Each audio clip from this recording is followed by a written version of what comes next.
Welcome back to another week of Fox 54's The Blitz. I'm your morning anchor, Jackson Rowland. And I'm your news producer, David Waukee. Each week we break down all the NFL action that you can catch right here on Fox 54. Plus the matchups for your Atlanta Falcons and Carolina Panthers.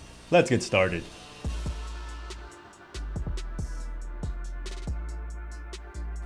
All right, David, we'll start things off with the first game you can catch on Sunday, 1 p.m. at Fox 54, and that's the Eagles-Vikings. And Vikings with an interesting quarterback situation right now. J.J. McCarthy started off things strong. He goes down with an ankle injury. He's getting better, close to being cleared, but not quite at 100, so doubtful that we'll see him this Sunday. But things have looked okay under Carson Wentz. Absolutely. They're 2-1 with Carson Wentz at the helm, and they're going to face off against an Eagles team that right now is on a 2-game losing streak, and their second half has looked atrocious. They went scoreless against the Giants, and then they ended up losing that last second to the Broncos the previous week. So that defense isn't looking strong, and I don't know. I'm thinking the Vikings might be able to take this one. Yeah, that seems to be such a strong team that past couple weeks it looked nothing like themselves. I mean, you start off the year, they have 4 straight wins. It seems like, wow, here's the Eagle team that we've seen in previous seasons, Super Bowl caliber team. But the past 2 weeks, they have looked mortal. And you mentioned the defense being a key issue. You're certainly right. You talk about offenses that are scoring on them in Broncos and Giants. Haven't had the best year, but put up some serious numbers on Philadelphia. Absolutely, and I think a big piece is Jalen Carter not being healthy for them.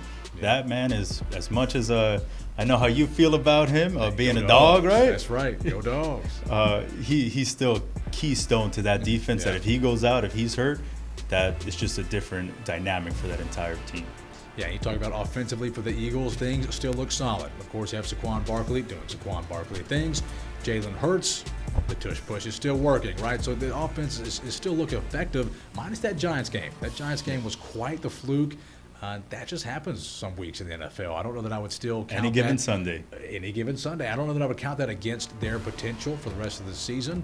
But just some abnormal past 2 games for this offense. And like you mentioned, the defense recovering, missing some guys. Going to have a good game against a Vikings offense that has not slowed down. Absolutely not. Justin Jefferson is still JJ.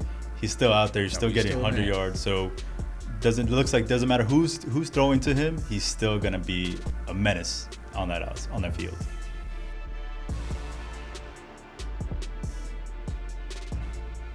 All right, next up, Jackson, we have Fox's Game of the Week. It's the Washington Commanders visiting the Dallas Cowboys in AT&T Stadium. Yeah, important game. Very important game. It's an NFC East matchup. Both teams coming off of losses. Right, yeah. And very close ones at the end. They lost both of them at the end. So what are you thinking on this one, Jackson? Yeah, I mean, you talk about that Commanders loss was brutal against Chicago right there at the end. Kicker puts it to the uprights to get that win. But, Jaden Daniels back on the field making a significant difference, David. Now, people will point out the turnovers, but also he's producing 3 touchdowns, and he's their second leading rusher in that game. So a ton of production from Daniels. Obviously, the interception, the fumble, things you've got to clean up and probably cost them that game. But he makes a huge difference for this Commanders offense and gives them a whole new arsenal to work with coming up this Sunday. Absolutely. You just talked about them losing right at the end with the field goal. Just so crushing. Cowboys had the same thing. That's right. Losing to the Carolina Panthers the exact same way, time expiring. And it looked like they were going to let him walk into the end zone, and he just fell right there. Decided, nope, we're going to take this clean and easy win, not give the ball back to you. And it's smart, something we normally don't see from the Panthers. Yeah. And what we've seen a lot from that Cowboys defense is them just giving up a bunch of yardage. It doesn't matter how much they're up by. The defense just is not able to hold any team, and I think they're going to have a problem with this Commanders team and Jaden Daniels. That's right. We've talked about the defense, that secondary especially, and with Daniels now performing well again and healthy, that could be a real liability for them. And like you said, this is an important divisional game. So the Cowboys with that tie against the Packers, that really hurt them. They go to 2-3-1. Commanders sitting at 3-3. They're just neck and neck right there in divisional standings. So this is a huge game. Absolutely. Just one win is going to decide who's in second place and possibly either one game away from the Eagles or half a game because of that tie. Yeah, you're going to hate to look back on matchups like this later in the year when playoff stakes are on the line and think, oh, man, that one decision, that one field goal could have been the difference. And it's games like this Sunday, they're going to determine that later on in the year. Yep, and you can catch that on Fox 54.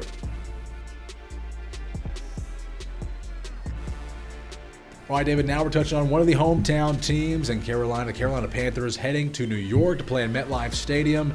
Coming off a good week, a good win. And, David, if you're in New York, I just don't know what hope you have at this point in the season. Winless at this point. Carolina looking to improve. Bryce Young looking better. Is there just any hope for this New York team? There's one hope, and it's the one thing that's undefeated in New York, and it's that turf. That's right. That's right. MetLife Stadium could be the MVP of this game. Yeah, that might be the only chance the Jets have to get their first win of the season. 0-6 so far. It's been rough. Yeah, for them. But on the other end, for Carolina, 3-3, back at 500 for the first time in quite a few years, and they're undefeated at home now. So I'm thinking they're going to take this momentum, 2 back-to-back wins, get a win on the road finally, and be above 500 for, I don't know, since the Cam Newton era? Yes, it's been a long time since Carolina has been successful and seen this kind of record early on. And a big win last week over the Cowboys. Did it in style there at the end, but that's a strong team to beat and build some momentum. Of course, they handled my Falcons pretty easily as well. That was pretty sad, but encouraging for Carolina fans to see this kind of momentum, see their team win games both with high numbers on the board and to get it done late. Those are two things you really want to see early on and establish. So they're in a good spot right now. Absolutely, and whenever they get Chuba Hubbard back, that backfield is going to be probably and one of the most dynamic. They're missing their star back. Yeah, but Rico Dowdle has absolutely come out. He's stepped up. I would say the last 2 weeks he's the MVP of the league. No doubt. Yeah, so, he's putting up some crazy numbers past couple weeks. Yep, and Bryce has limited his turnovers. He's still gotten one, I think, per game, but he's been able to rebound, keep his head on a good swivel, and carrying that team to some victories. Yeah, and unfortunately, normally we would compare the strengths of the other team. I'm just struggling to find some for the New York Jets right now. It's just such a struggle. I think if you're the Jets, you have to come out and throw something at Carolina that's different early and try and throw them out of their normal tempo. They're big on tempo. And just put points on the board and switch things up very early on in this game to try and create a tempo that you can control and own, because we haven't seen that one time so far this season. Not at all. They need to make sure they get Breece Hall going quick. Last week, that offensive line completely didn't do anything for Justin Fields. Got sacked 9 times for 55 yards. He only threw for 45, meaning that offensively he was at negative 10 yards. They can't do that again if they want to even stay remotely close in this game. Yeah, and I mentioned the defense and what they need to throw at the team early, but it's hard for them to perform when they're always on the field, and that's happening when you have no pass protection. So they've got a couple issues they're facing, and I think it's a pretty clear pick for Carolina to win this one.